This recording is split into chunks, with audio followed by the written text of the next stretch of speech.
present a small representation of the rest of them. President Joaquim Chissano will arrive this afternoon.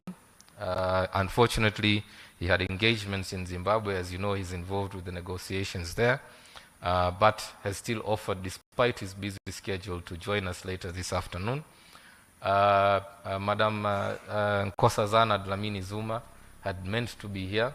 Unfortunately, because of the BRICS Youth Summit, she had to stay behind because she's the minister in the presidency responsible for that. Madam Graça Machel was unable to make it because she's in Kigali for the Women Deliver conference. Madam Amina Garib Fakim, former president of Mauritius, has a conflicting schedule, so she couldn't join us. So couldn't President Goodluck Jonathan. President Thomas Boniai from Benin was meant to travel. Unfortunately, the flight itinerary was too hard on him. So he had to avoid the travel because otherwise, by the time he got here, we would have had to organize for ambulances. So we had to allow him to stay on and join us virtually so that at least, you know, we need him alive.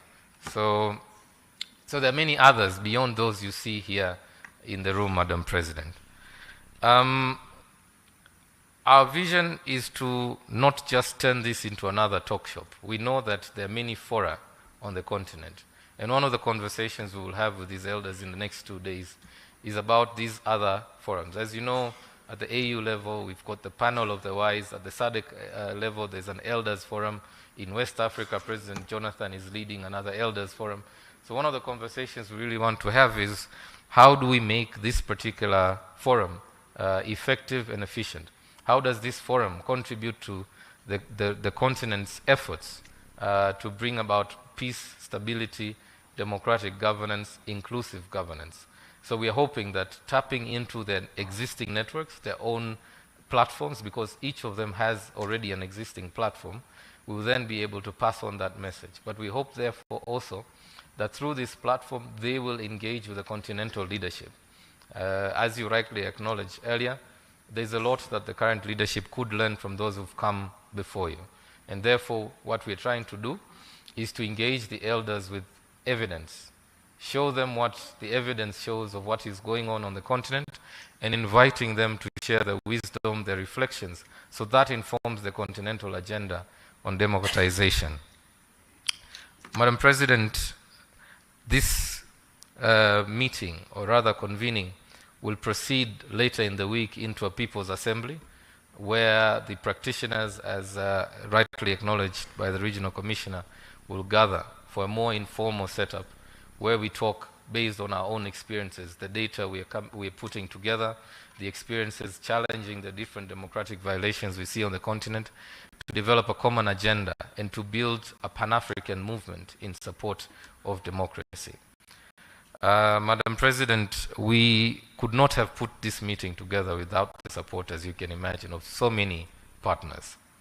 While there are 3 of us in Cape Town, I have with me my colleagues from the MS Training Center for Development Cooperation, based in Usariva, Tanzania, and my colleague, Dr. Fonte Akum, from the Institute for Security Studies, based in Pretoria. But there are many others who've come together in this effort, and I wish to acknowledge them with your permission, Madam President. Afrobarometer, the CEO of Afrobarometer is here with us, Joseph Asunka. We are also joined in this effort by a leading African feminist institution, Akina Mama wa Afrika. The Executive Director, Eunice Musime, is here with us. We're also joined in this effort with the International Commission for Jurists, ICJ. The Africa Director is here with us, and I wish to acknowledge her presence. We've also been able to pull this together with the support of several of our generous donors.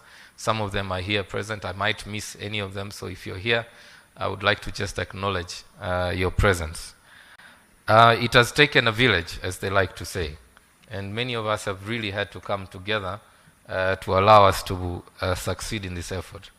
Madam President, it is indeed, as I mentioned earlier, our intention to carry on this conversation in the long run. we don't want to just end with talking about the state of democracy on the continent.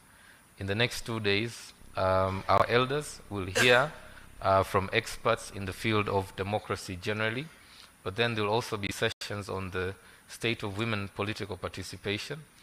There will also be a session on the state of the rule of law on the continent. There will also be a session on the state of peace and security. We expect that their conversation will lead us into a joint message of what they believe can be done on the continent, and later on that will be developed into a position paper and a 3-year program of action, which we hope Your Excellency, you will collaborate with us in enforcing this program of action. So we look forward, indeed, based on the experience we've had over the last 2 years, to continue collaborating with your government, Your Excellency. Allow me at this stage to also acknowledge members of the various staff of our 3 institutions, who I can assure you, Madam President, have been working day and night for the last 5 weeks or so. We have learned many lessons in the course of organizing this event about protocol, about how to behave around elders, about how to receive presidents, and we've come out of this experience better people. So allow me to acknowledge the presence of members of staff of the Center for Strategic Litigation, the MS Training Center. Please stand up for acknowledgement. And members of the Institute for Security Studies, all of whom have collectively made the effort to pull this meeting together. It is indeed our hope and prayer, Madam President, that through this forum we are creating on the continent a model that many other leaders will be inspired towards. We hope that the messages our elders will help us transmit to the continent will go a long way in inspiring a new brand of leadership and hope on the continent that we can have in Africa a democratic society governed with inclusion and respect for the rule of law. That said, Madam President, I wish to stop there to thank you once again for joining us. God bless you and God bless Africa.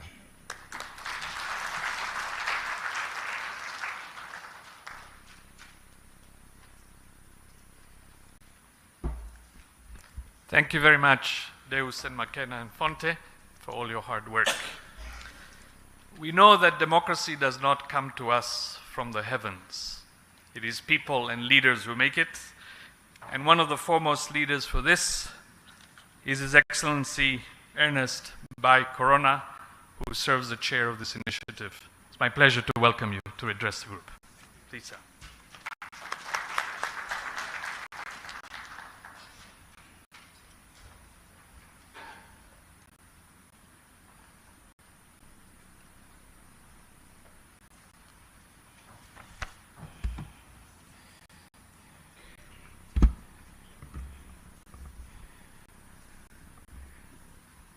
Thank you very much for inviting me to the podium. Her Excellency Dr. Samia Suluhu Hassan, President of the United Republic of Tanzania,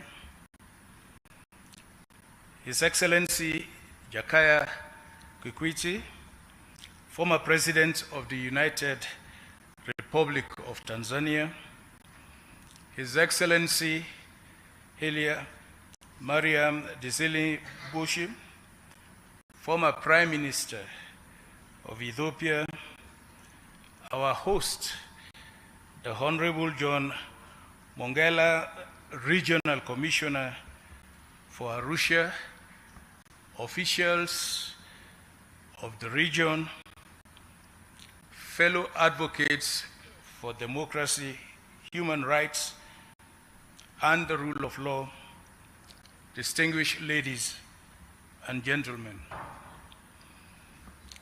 I feel truly honored, and it is truly humbling to be in this company of distinguished champions of democracy and aspiring African leaders.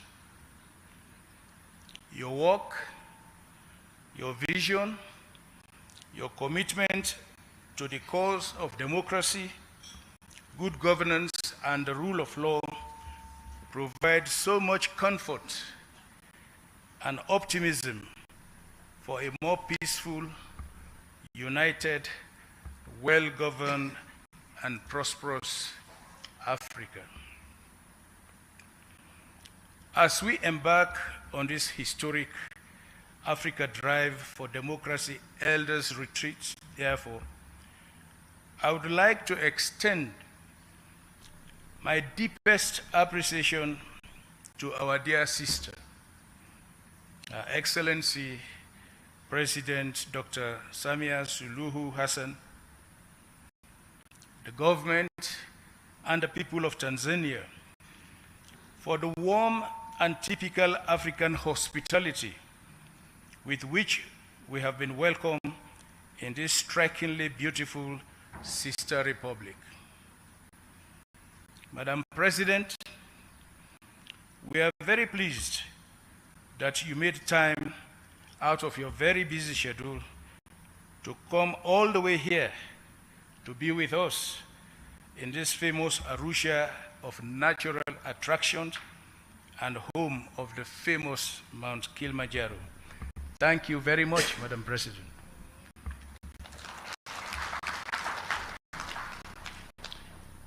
We cannot thank enough our esteemed statesmen, my dear brothers, for dropping everything else, not just to join us, but more importantly, to enrich and guide our conversation and approaches. Please, a round of applause for our elders.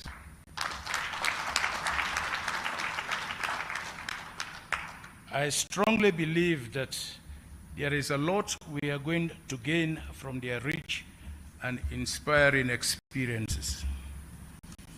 Madam President, distinguished ladies and gentlemen, I would like to extend profound thanks to the organizers, the Center for Strategic Litigation, the Institute for Security Studies, and the MS Training Center for Development Cooperation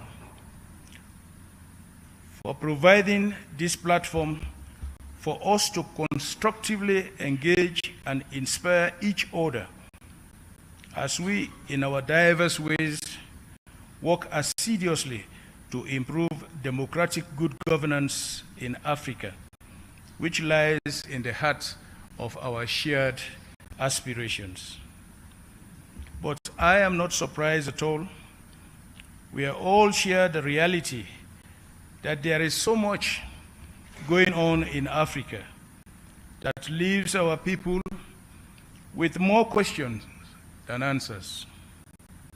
Developments such as the recent war in Sudan, the persisting conflicts in Somalia, Nigeria, Mali, Burkina Faso, the Democratic Republic of Congo, Central Africa Republic, and others.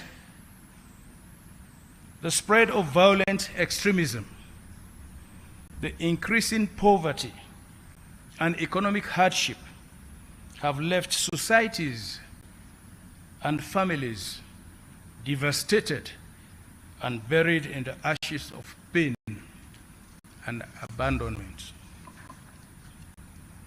In the heart of these developments is the rapid decline of democracy, manifested through state capture of democratic institutions, legislatures, judiciaries, which are supposed to check the excesses of the executive, are in many cases leading the charge in bridging constitutions to favor undemocratic practices such as entrenching leaders against the wishes of their people, or use pandemics to their advantage to suppress opposition and dissenting voices. We all witness the electoral management bodies doing the bidding for incumbents. we witnessed the state security forces suppressing the people they are supposed to protect, including opposition leaders and their supporters. As a direct impact of these, we are experiencing a growing contention between the state and its youths, civil society, and the media, all of whom are increasingly being muzzled. This has, in some instances, paved the way to the re-emergence of military governments in several countries in the continent. But as an anonymous writer noted, and I quote, "Democracy is a slow process of stumbling into the right decision instead of going straight forward to the wrong one," end of quote. The good news is that the AU and the regional bodies are far advanced in reviewing their democracy, good governance, and security protocols, which are aimed at effectively responding to the ongoing ills afflicting Africa's democracy. It could be helpful, however, for those reviews concluded and rolled out so that Africans could see that something is being done to halt the democratic peace and development. Achieving this requires like minds and strong commitment and collaboration. This is why I will acknowledge full efforts in mediating political transitions, conflict, and promoting democracy. The Brentos Foundation, based in South Africa, has also been paying particular attention to the nexus between bad governance, insecurity, and poverty. We are all in this together because we believe in the transformative power of democracy, because we believe that democracy is not just a system of governance, it is a vehicle of hope, progress, and social cohesion. It empowers individuals and communities alike, and it gives them a voice and agency in shaping their own destinies. No doubt, democracy is not without obstacles, but together we must confront the challenges that threaten its foundations: poor leadership, ineffective citizenship, poverty, corruption, political polarization, rogue elections, and all their attendant ramifications of social unrest and political instability. It is our collective responsibility as leaders and advocates to tackle these issues head-on and work tirelessly to build resilient democracies that leave no one behind. There are many ways this could be done. This retreat provides a credible and potent platform to explore solutions, harness our influences, and pave the way for a future where democracy thrives across the African continent. As we embark on this journey, let us remember the millions of Africans whose faith in democracy is weakening. Let us remember the millions of fellow Africans who, owing to bad governance, are being pushed away into the hazards of the Mediterranean seas and the hostilities of irregular migration. Let us keep in our thoughts citizens who are routinely forced from their homes, whose livelihoods are destroyed, who are unlawfully incarcerated, wounded, and killed by those who are supposed to be the ones to protect them. I am confident that the Africa Drive for Democracy Elders Retreat will lay the groundwork for a legacy of democratic values that will resonate with the aspirations of these and future generations. As it is said, let people think they govern and they will be governed. Thank you once again for your warm welcome, and I look forward to the engaging discussions that lie ahead. Together, we can forge a path towards a more democratic, inclusive, and prosperous Africa. Asante sana.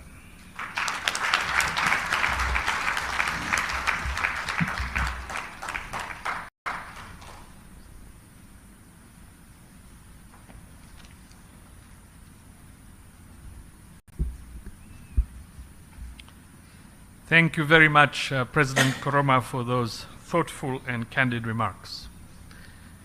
One of the challenges we have across our continent is when some leaders believe that they are indispensable, that without them, that country will not manage to stay and stay on for years and years and years.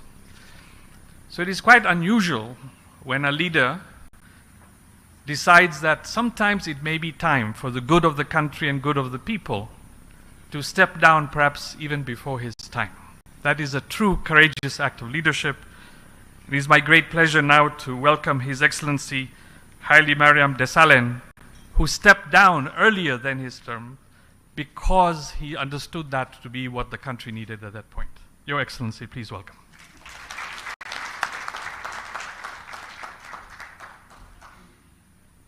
Very much, Moderator. Your Excellency, President Dr. Samia Suluhu Hassan, Your Excellencies, my fellow former presidents present here today, Your Excellency, the Commissioner of Arusha, distinguished scholars, practitioners, sisters and brothers, ladies and gentlemen. A very warm greetings to our guest of honor, President Samia, and I'm always inspired to be in a program with our only executive women president in our continent.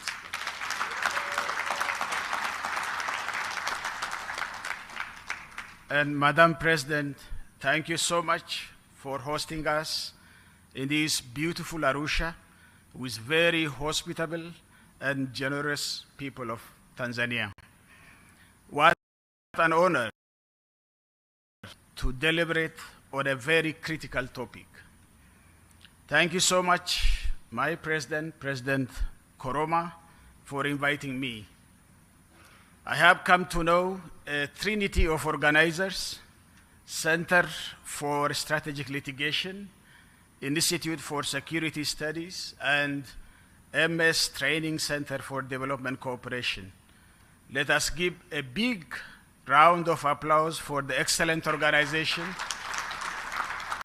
of this one, so that they keep it up for the future, of course, in Arusha. Your Excellencies, distinguished participants, we all know the true and lasting peace and accelerated development in our nations and amongst African nations cannot be achieved by amassing to possess a huge sum of armaments which are supplied in a big and sufficient amount, but only by trust building in our society, by building a democratic and developmental state. I intend not to speak statements and lecture you, but will try to ask some basic questions which I feel should be raised during this kind of high-level deliberations, and some of them are as follows. We could see the recent events. 1 year down the line, the pandemic has been exposed, the fault lines in the democratic values, and the continent, and big rooms for citizens to express their frustrations, as seen in the citizens' mobilization and protest from Algeria to Guinea, Mali, Nigeria, Tunisia, and Sudan. But why are these movements didn't result in a proper democratic transitions? This is a big question. Why those kind of pseudo-democratic transitions, for example, are seen in Zimbabwe, Sudan, and Algeria, which in the beginning kindled some hope, but ended up to the contrary? Why attempts to erode presidential term limits are at increase? Continued erosion of freedom of expression and acts to information through media clampdowns and internet shutdowns, even though social media has the potential to incitement and provocation where the local justice system could not handle it. Examples like fake news, hate speeches, disinformation and misinformations, and online bullying that rose to concerning levels. Do citizens demonstrate strong democratic aspirations in our continent?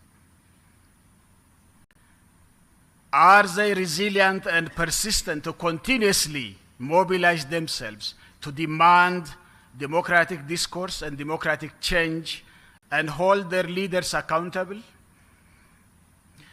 What are the strengths and weaknesses of this activism and mobilization? We have to deliberate on these things. Do we see a clear resilience of democratic institutions like our electoral commissions, judiciary, in addition to citizens' activism and aspirations for democratic transitions? We have seen this in Kenya, in Zambia. I think the President Koroma is a living witness, where presidents at the end were not willing to leave office. The Gambia, in Liberia, in Malawi, in Seychelles, to mention some. Are there any attempts by executives to compromise the independence of these institutions? Does our demographic structure have any role to play? Say, for example, the power of African youthful population. Is it channeled as an opportunity to build political space for democratic process and change? Or is it a serious challenge, sometimes even becomes an emergency, for actually there is an extraordinary growing trend of unemployment and underemployment that cannot easily be addressed by our leaders? Social inequality and hopelessness could provide fertile grounds for recruitment for violent extremist groups, human and illicit financial trafficking rings, and perpetrators of political violence. What is the impact of ethnically based political mobilization and polarization in our continent? I thank Tanzania for this because you handled it properly. I think this mobilization of politics in our continent on the democratization drive in Africa, can we have uniquely African democratic values entrenched in African values and African traditions and cultures for democracy? What do we mean by that? Do we have the political will and political action to meet our commitments to gender equality, where we where are we on women's political participation and ownership? Do we have hope for democracy to prevail in our continent? What's the level of democratic aspirations and activism and the resilience of our democratic institutions? Do we have sufficient platforms that can stimulate intergenerational dialogue that helps to exchange experiences and best practices, or this time on democratic practices, or we leaders are much more far away from our citizens, and our elders are all not interested in intergenerational dialogue. Last but not least, is it possible to practice a Western democracy model in a society where most of us Africans are agrarian, pastoralists, and semi-pastoralists, and of course, most of us are subsistence producers and low-income categories? Is there anything like our own terms in democracy on African value systems? Your Excellency, Madam President, and dear colleagues, let me leave you with these questions, which I haven't got a proper answer myself to deliberate on them, and therefore ready to learn from you in earnest. May this great continent, Africa, overcome with dignity and grace and chart a new era yet to come where African democracy prevails and flourishes. Thank you for your kind attention, and God bless you.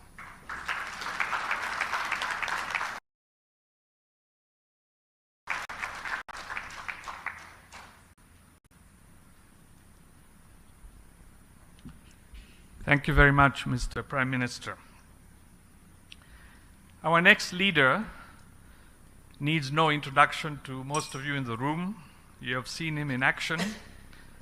He has been with virtually all the important leaders of this world. I have seen him with the President of the United States, several presidents of the United States, for example, and it is amazing to see the clear leadership that shines through in representing Tanzania and Africa with them. But perhaps the thing that I remember the most about him is, despite him being at the height of power, that at core he remains a human being, and he understands that democracy is about the people, about the Mwananchi. With that, I would like to welcome you, Your Excellency, Jakaya Mrisho Kikwete. Thank you very much.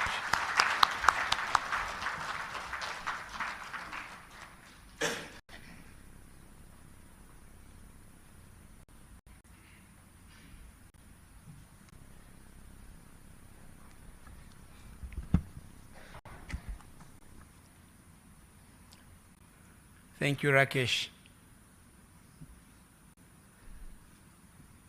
Huyu Rakesh, rais ndio aliyekuwa na ile tuwaweza ile. Ndio huyu alikuwa anatuponda sana.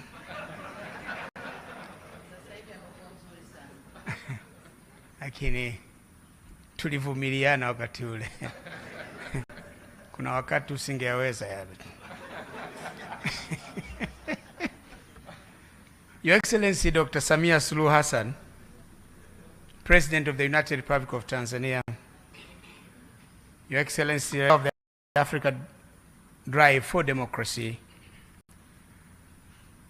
Your Excellency Haile Mariam Desalegn, former Prime Minister of the Federal Democratic Republic of Ethiopia, conveners of this forum, distinguished invited guests, ladies and gentlemen. My task today is simple: to welcome Your Excellency, Madam President, to speak and grace this retreat of former leaders, former African leaders, who some call elders.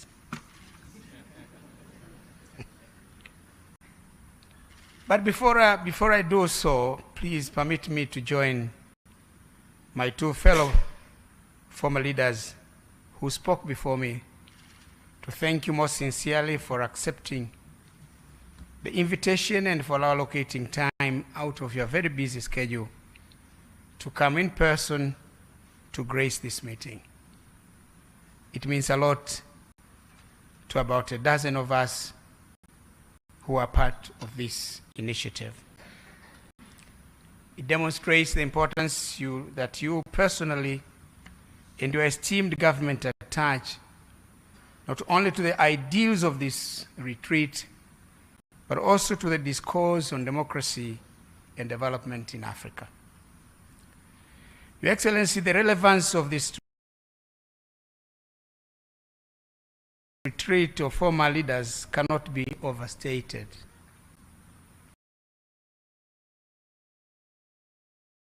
It is timely, and it is needed in view of the multiple crises facing the African continent.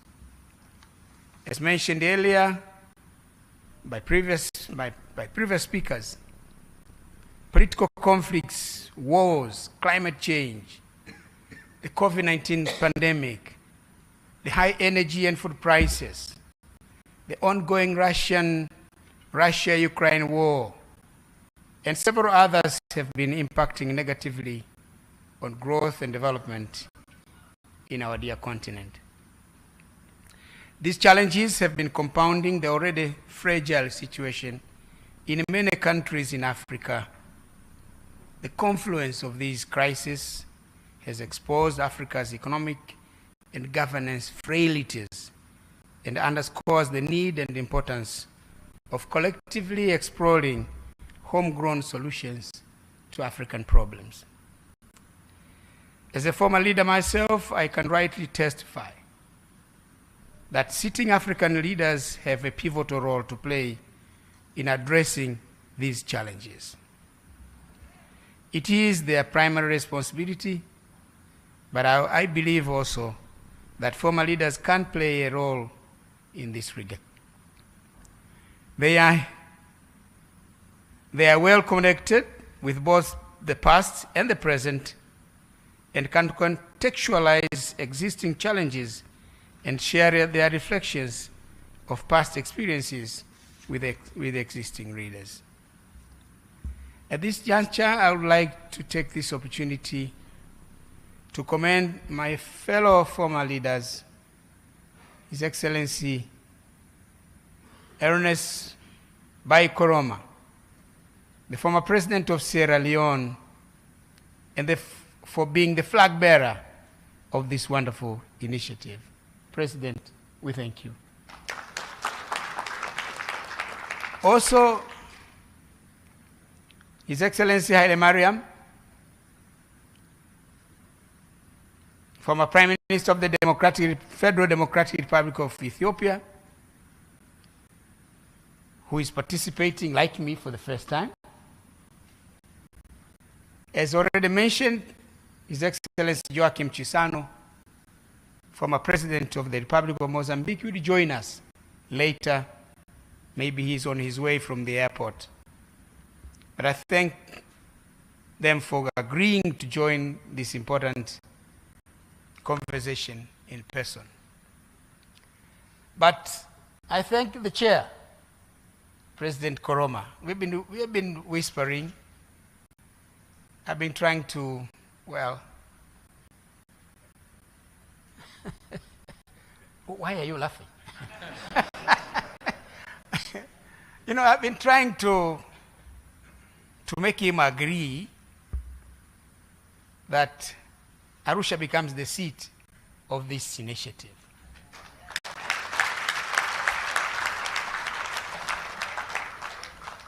And he has generously accepted.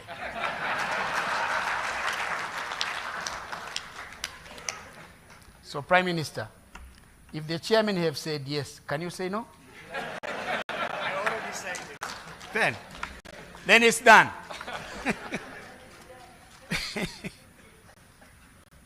In the same vein, I commend the other 9 leaders who have joined this initiative They were supposed to be with us, but could not for various reasons. Some are joining us virtually, enabled and facilitated by modern advances in information and communications technology. I'm told President Ellen Johnson Sirleaf was ready to address this meeting here, but this room is not made for that, unfortunately. But she will talk to us, President, after we leave this room at another facility. Your Excellency, President, former leaders and distinguished participants will share their thoughts, wisdom, and experiences on the broader areas of governance and development, but accord specific attention on the intriguing subject of the state of democracy in Africa.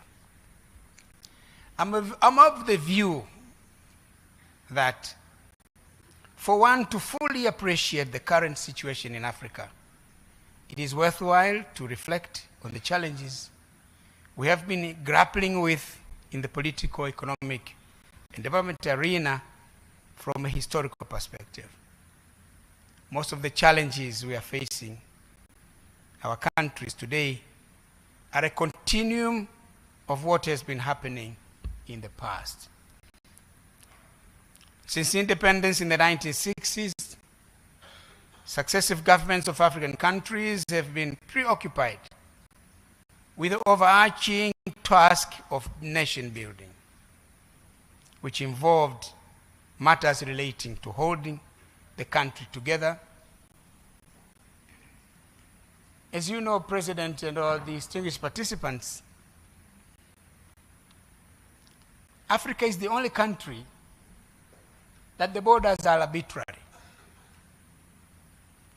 No continent in the world has borders like ours.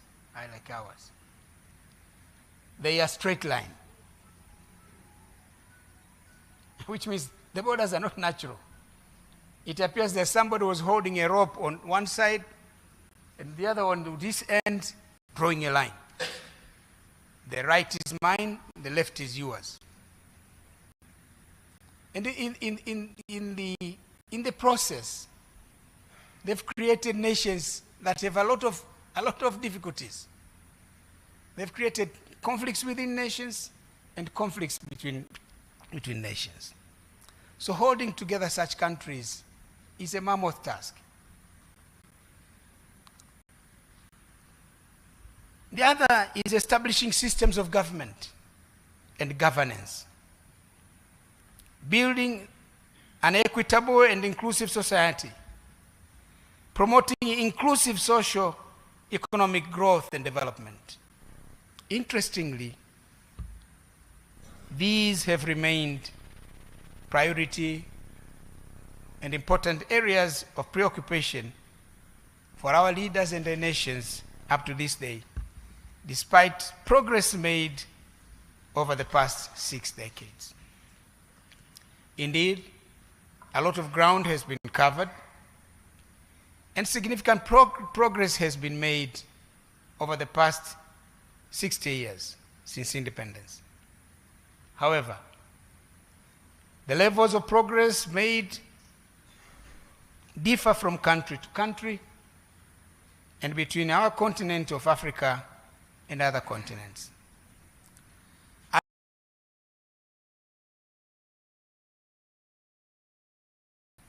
On democracy in Africa and other aspects of nation building, of the nation building agenda. We are doing this for purposes of advising on pathways forward to greater progress. Your Excellency President, my fellow former leaders, ladies and gentlemen, each country has a different story to tell as far as the nation building project is concerned. But I can dare say with confidence that we in Tanzania have somewhat been lucky. In many ways, it is thanks to the vision and efforts of our founding fathers, Mwalimu Julius Nyerere, the first president of the Republic of Tanganyika, and later the first president of the United Republic of Tanzania, and Sheikh Abeid Aman Karume, the first president of the People's Republic of Zanzibar, and later the vice president of the United Republic of Tanzania. They laid a firm and strong foundation upon which successive generations of leaders, me included, have continued to advance the nation-building project in our country. Now we are proud. We are a proud nation of 61 million people, made up of 126 tribes, subscribing to different faith, members of different political parties. I think we have 24 political parties, very democratic. Prime Minister, how many do we have in Ethiopia? 58. 58? You have beaten us.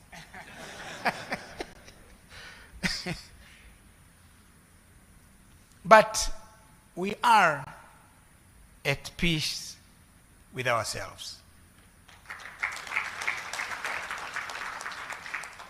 In many aspects of the human development indicators, we are better off today than we were at independence or even 20 or 10 years ago. However, there are still many challenges that we need to continue to be working on to consummate the goal of a united, stable, democratic, and prosperous Tanzania. It is heartwarming to note that Your Excellency President Dr. Samia Suluhu Hassan and your esteemed government have steadily stayed the course. You are not only sustaining the gains made so far, but you are steadfast and committed to advancing the country to greater heights. Congratulations, Your Excellency.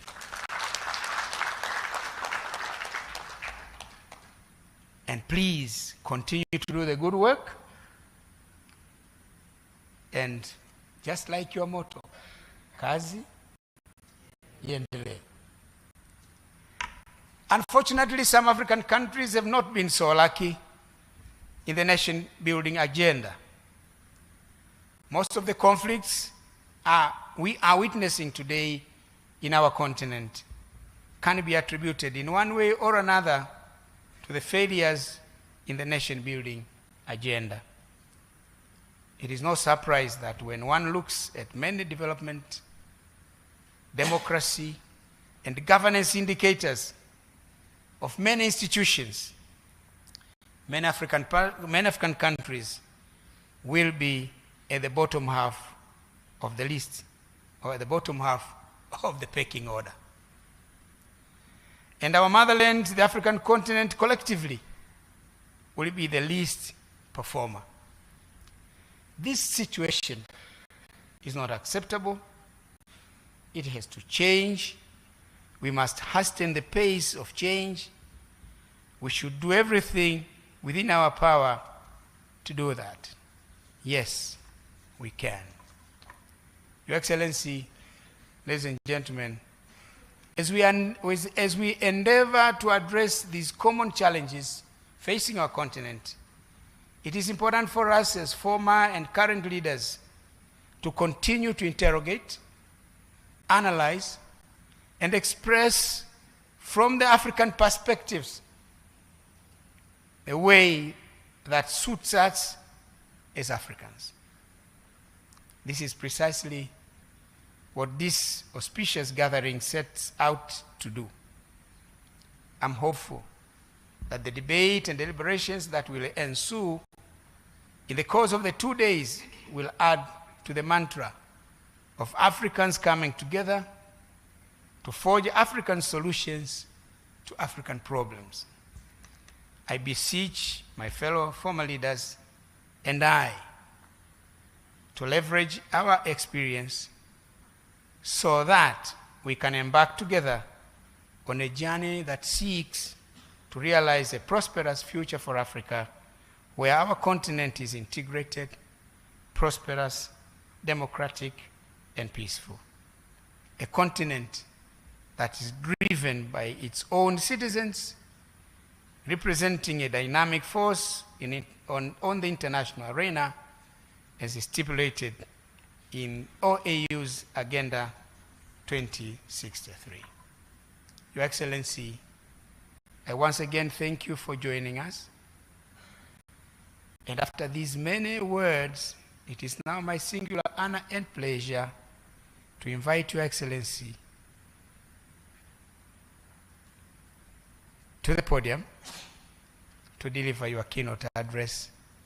We are all ears. Thank you. Karibu sana Mheshimiwa Rais.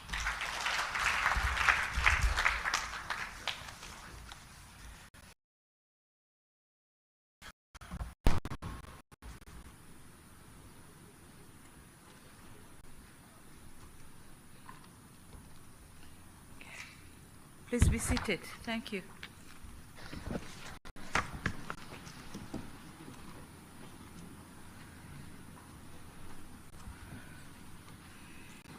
Your Excellency, Ernest Bai Koroma, former President of the Republic of Sierra Leone and Chair of the African Drive for Democracy Initiative, Your Excellency Dr. Jakaya Mrisho Kikwete, former President of the United Republic of Tanzania, Your Excellency Haile Mariam Desalegn, former Prime Minister of the Federal Republic of Ethiopia, representative from the African Court on Human and People's Rights, all dignitaries who are joining us virtually, Your Excellency Honorable John Mongela, Regional Commissioner, Security Committee, and the District Commissioners here present, Advocate Batlokoa, you will excuse me mentioning the West African names,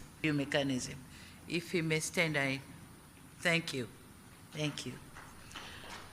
Madam Makena Mobobia, Executive Director of the MS Training Center for Development Cooperation, Dr. Fonte Akum, Executive Director, the Institute for Security Studies, thank you. Mr. Jus Valentin Ruemamu, you can imagine the way I pronounce it, Ruemamu, just like that, because it's Tanzanian. And it's difficult, but I manage, Ruemamu. Chief Executive Officer of the Center for Strategic Litigation. I recognize the presence of my brother, Bishop Bagonza, and of course, Mr. General Ulimwengu, who just vacated the room, members of my delegation, distinguished guests, members of media fraternity, and luminaries from all over the continent. A very good morning to you all. Honor and pleasure that I join you this morning to officiate the 2023 Elders Retreat on the state of democracy in Africa. When I received this request to be the guest of honor, I told my assistants that regardless of my tight schedule, they must make sure, they must have time for me to be amongst you here today.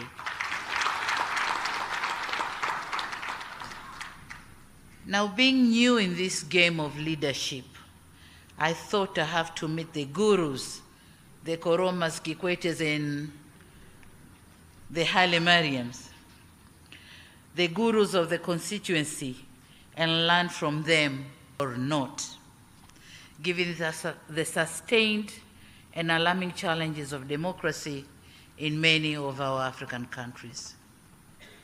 Excellencies, I congratulate the organizers of the retreat for the wonderful choice of the venue. I'm happy that The retreat is taking place for the second time in Ngorongoro, Mount Meru, and the East African community, and hopefully the home of this platform. It's going to be here in Arusha. On a special note, I commend His Excellency Ernest Bai Koroma for the leadership of the African Drive for Democracy initiative, and I wish you, Your Excellency, the best in pursuing the objectives of the initiative. It on democratization agenda on the continent can be harvested. And more importantly, is that the seed you, our elders, are planting through this initiative will germinate into a much-needed fountain of wisdom and guidance in support of our collective continental ambitions for an integrated, prosperous, and peaceful Africa, driven by its own citizens, representing a dynamic force in the international arena. The Africa we want, as stipulated in the Vision 2063. Excellencies, ladies and gentlemen, the convening of this Elders' Retreat on the state of democracy in Africa could not be more timely, given the fact that the democratic gains that were made in the past are regressing. Even in democracies that once flourished, we are witnessing the regression. Some statistics note that Africa's 54 states, 25 have experienced coups, attempted coups, or disruptions to constitutional order since 2010. In addition, it is said to note that according to the International Center for Investigation or Investigative Reporting, the continent has not been safe. And in the past 80 years, there have been 21 coups with emergence of new conflict in Sudan, unresolved crisis in West Africa, the Sahel, and discontent in Eastern DRC, which have all led to declining democracy and stalling of governance. And those who spoke earlier have said some other examples. This situation, which had negative effects to the economy and to some extent led to imposed restrictions and elections postponement in some countries. Some of these regressing factors or challenges are not our own making. The geopolitical conflicts, pandemics, and climate change have struck a huge blow in the implementation of the global development aspirations as stipulated in the Agenda 2030 for Sustainable Development and on the implementation of Agenda 2063, the Africa we want. Democracy entails governing in accordance with the will of the people, or as the late President Abraham Lincoln suggested, it is a government of the people, by the people, for the people. The people are the central focus and indeed are the architects and ultimate beneficiaries of an inclusive democracy system or democratic system of governance. The currently descending economic trends with heavy debt burden to most of the governments in the continent, resulting in failing to deliver basic services, failing to protect the rights of the most vulnerable, and not be able to address historical injustice, including chronic economic inequality, and thus putting to test the very idea of democracy in our continent. Failure by governments to deliver essential public goods has eroded the grievances and turmoil in some parts of the continent. Some neglect has also prompted some members of the society by establishing systems that violently express the will of the people. And this is the wanaharakatis, the terror groups, the mandamanos, all these have cropped out of non-delivery of basic social services. And this is where some aspects of democracy, such as freedom of association and freedom of expression, are negatively used. Now, unless and until African governments address the deficiencies in democratic governance and deliver meaningfully realized. And let me be very clear here that I don't see an alternative to democracy as a prerequisite to achieve social stability and rapid socioeconomic development. Who believe in democracy as the most appropriate form of governance must proactively engage with our people towards shared ambition for an Africa with an entrenched and flourishing culture of human rights, democracy, gender equality, inclusion, and peace. And a continent where prosperity, security, and safety for all citizens of public affairs.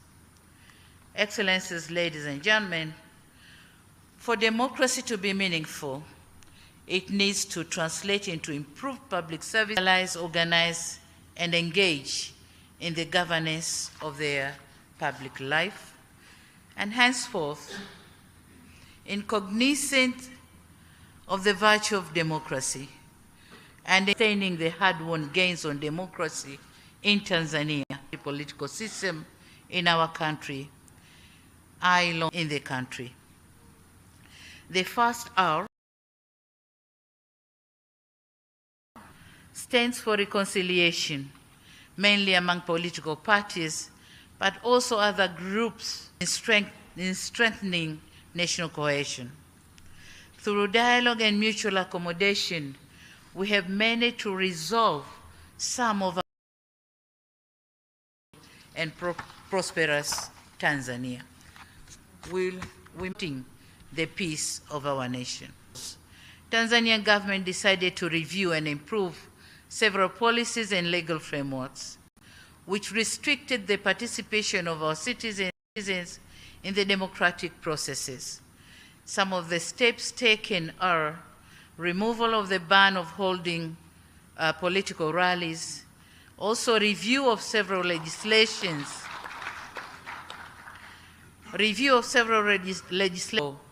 the President Commission on Criminal Justice Reforms was formed to look into the performance of our justice institutions so as to effect reforms for better performance. And we have already received the report, which is now under the with strong political institutions that have withheld the taste of time. We are building a vibrant economy with an emphasis on increasing competitiveness and achieving industrialization for human development. Our goal is to build a resilient economy that adequately and other natural calamities such as the effect of climate change. My government is determined to steer Tanzania into prosperity. This ambition requires us to build our country with a focus on young people who make up the majority of the population. In this regard, the government is investing in human capital development through the provision of lifelong learning, skills, and job creation. We are also redoubling on investment in agriculture, infrastructure, tourism, mining, and the blue economy as sectors who might take a lot of youth in their employment. Now, in underpinning the objective of this agenda is our determination to the observance of fiscal discipline, reorganization of expenditure patterns, careful planning, and building a dedicated workforce. Dear brothers and sisters, for us who inherited post-independence Africa and enjoyed the fruits of freedom and orderly leadership, shall commit grave mistakes if we leave behind an Africa or African continent that is war-torn, run by unruly leadership, deeply entrenched in poverty with high levels of corruption. So avoiding this, we are coming with several initiatives to make Africa